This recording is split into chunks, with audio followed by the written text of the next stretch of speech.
എല്ലാ പ്രിയ കൂട്ടുകാർക്കും KN organic എന്ന എൻ്റെ യൂട്യൂബ് ചാനലിലേക്ക് സ്വാഗതം.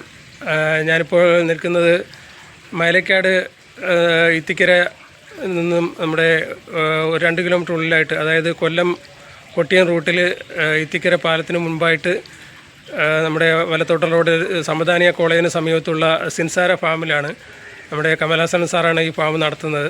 സാറിൻ്റെ വീട്ടിലെ ഫാം നടത്തുന്ന ഫാമിലുള്ള കോഴികൾക്ക്, മുട്ടക്കോഴികൾക്ക് നമ്മുടെ ഗ്രീൻ പ്ലാറ്റിൻ്റെ ചില ഉൽപ്പന്നങ്ങൾ നൽകിയിരുന്നു. അതിനെപ്പറ്റി സാറിൻ്റെ ഒരു അഭിപ്രായം അറിയുന്നതിന് വേണ്ടിയിട്ടാണ് എത്തിയിട്ടുള്ളത്.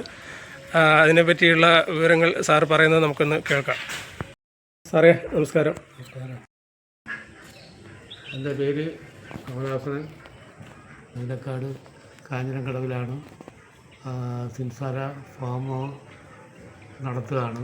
നമുക്ക് ഉള്ളതെന്ന് പറഞ്ഞാൽ മുട്ടക്കോഴിയും പിന്നെ താറാവ്, ആട്, പശു, പോത്ത്, ഇത്രയാണ് ഇവിടെ ഉള്ളത്. മീൻ കൃഷി കഴിഞ്ഞിട്ടുണ്ട് സാറേ? പിന്നെ മീൻ കൃഷി 3 കുളത്തിലാണ്. 3 കുളത്തിൽ 3 പിന്നെ കരിമീൻ കൃഷിയാണ്.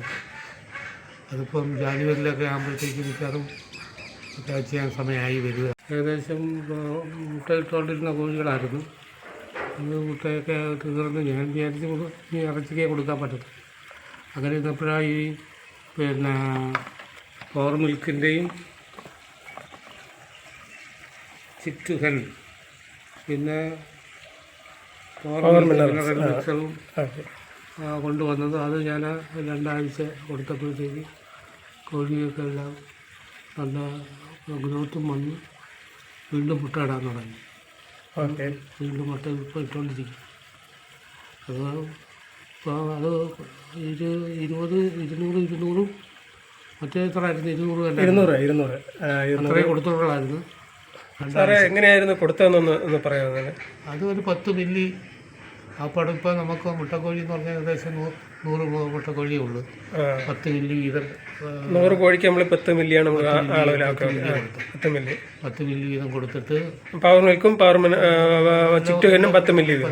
ആ പൗഡർ ആണെങ്കിൽ തീറ്റയ്ക്കകത്ത് മിക്സ് ചെയ്ത്, മറ്റേത് നമ്മൾ കുടിക്കുന്ന വെള്ളത്തിലല്ലേ? കുടിക്കുന്ന വെള്ളത്തിൽ കലക്കി, പവർ മിൽക്കും ചുറ്റുകനും കുടിക്കുന്ന വെള്ളത്തിൽ കലക്കി കൊടുത്തു. അത് കഴിഞ്ഞ് ഒരു 2-3 ആഴ്ച ആയപ്പോഴത്തേക്ക് അന്നേരം ഈ മുട്ടക്കോഴികളെല്ലാം മുട്ടയിട്ട് തീർന്ന് ഇരിക്കുകയായിരുന്നു. ഞാൻ വിചാരിച്ചിനി ഇറച്ചിക്ക് കൊടുക്കാമല്ലോ എന്ന് വിചാരിച്ചിരുന്ന സമയത്താണ് ഈ പ്രൊഡക്റ്റിനെ പറ്റി നമുക്ക് വിവരം കിട്ടിയത്. അങ്ങനെ ഇത് കൊടുത്തതിന് ശേഷം പിന്നെ 2-3 ആഴ്ച ആയപ്പോഴത്തേക്ക് ഓരോരുത്തർ മുട്ട ഇടാൻ തുടങ്ങി. ഇപ്പോൾ ഏകദേശം 10-60 മുട്ട ഇതും കിട്ടുന്നുണ്ട്. ഇപ്പോൾ മുട്ടയ്ക്ക് എങ്ങനെയാണല്ലേ സാർ നേരത്തെ മുട്ടയുടെ തോടിന്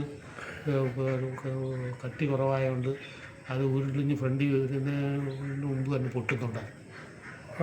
ഇത് കൊടുത്തതിന് ശേഷമൊക്കെ മുട്ട തോട് നല്ല കട്ടിയായി. ഇപ്പം മുട്ട പൊട്ടുന്നുമില്ല. അങ്ങനെ മുട്ട പൊട്ടിക്കിടക്കുന്നതുകൊണ്ടാണ് കാക്ക പിന്നെ ഇത് കൊത്തുന്നത്. ഇപ്പം പൊട്ടുന്നൊന്നുമില്ല. മുട്ടയ്ക്ക് നല്ല ബലമായി, നല്ല ഷെല്ലൊക്കെ നല്ല തിക്നെസ്സും വന്നിട്ടുണ്ട്. സാറിന് നമ്മളെ താറാവിനും കോഴിക്ക് മറ്റുള്ള ഇതിനുമെല്ലാം കൊടുക്കാൻ തന്നെ ഇതിൻ്റെ റിസൾട്ട് കണ്ടതിന് ശേഷം താറാവിനും പിന്നെ ആട്ടിനും ഇതിനൊക്കെ കൊടുക്കാനായിട്ടുള്ള ഉദ്ദേശത്തിലാണ്. ഇനി പ്രൊഡക്റ്റ് വീണ്ടും ഞാൻ വാങ്ങിക്കാൻ ഉദ്ദേശിച്ചിരിക്കുകയാണ്. ആൾറെഡി ഞാനിപ്പോൾ ഒരു 1300 ml-ൻ്റെതും 1 ലിറ്ററിൻ്റെയും സാറിന് തന്നിട്ടുണ്ട്. പിന്നെ പോരാത്തത് ഞാനിനി സാറിൻ്റെ ആവശ്യാനുസരണം എത്തിച്ചു തരുന്നതാണ്. നമ്മൾ ആ മീനിനെ അടുത്ത ട്രിപ്പിൽ സാറ് കൊടുക്കുന്നതാണ്. ഇപ്പോൾ പിടിക്കാറ് ജനുവരിയിൽ. സാർ തീർച്ചയായിട്ടും നമുക്ക് അത് ഉറപ്പായിട്ടും അതിനുള്ള പ്രയോജനം നമുക്ക് കിട്ടും. ഗ്രോവർ 2mm ഗോദ്രേജ് കമ്പനിയുടെ മീൻ കൊടുത്ത നമുക്ക് ഏതായാലും ഫുഡായാലും അത് കൊടുക്കുന്നതിനോടൊപ്പം തന്നെ നമ്മുടെ ഈ പവർ മിൽക്കും നമ്മുടെ പവർ മിനറൽസും മാത്രം കൊടുത്താൽ മതിയാവും. നമ്മൾ മുട്ടക്കോഴികൾക്കാണ് നമ്മൾ ചിക്റ്റുകനും കൂടെ നൽകുന്നത്. നമുക്ക് ഇതിന് ഈ മത്സ്യത്തിന് അത് മതി. അതുകൊണ്ട് തന്നെ പശുക്കൾക്കായാലും സാറിന് ആടിനായാലും ഒക്കെ പവർ മിക്സും മിനറൽസും നമ്മുടെ പവർ മിൽക്കും മാത്രം മതിയാവും. അത് നമുക്ക് ഈ പറഞ്ഞ ആടിനൊക്കെ, ചെറിയ ആടിനൊക്കെ ആണെങ്കിൽ 5 ml, അതുപോലെ വലിയ ആടിനൊക്കെ 10 ml അങ്ങനെയുള്ള രീതിയിൽ മതിയാവും ഒരാടിന്. ഈ പറഞ്ഞ പോലെ കോഴിക്ക് കൊടുക്കുന്ന പോലെ 2 നേരം നമുക്ക് ഇത് കൊടുത്താൽ തന്നെ സാറിന് അതിനനുസരിച്ചുള്ള റിസൾട്ട് നമുക്ക് കിട്ടുന്നതായിരിക്കും. അപ്പോൾ ആടിനൊക്കെ നല്ല വളർച്ചയ്ക്കായാലും അതുപോലെ തന്നെ പാലും ഒരു മാസം കഴിഞ്ഞതിന് ശേഷം ഞാൻ താറാവിനും ഓക്കെ ഇതിനെല്ലാം ഈ പ്രൊഡക്റ്റ് തന്നെ കണ്ടിന്യൂ ചെയ്യുകയാണ്. Okay thank you.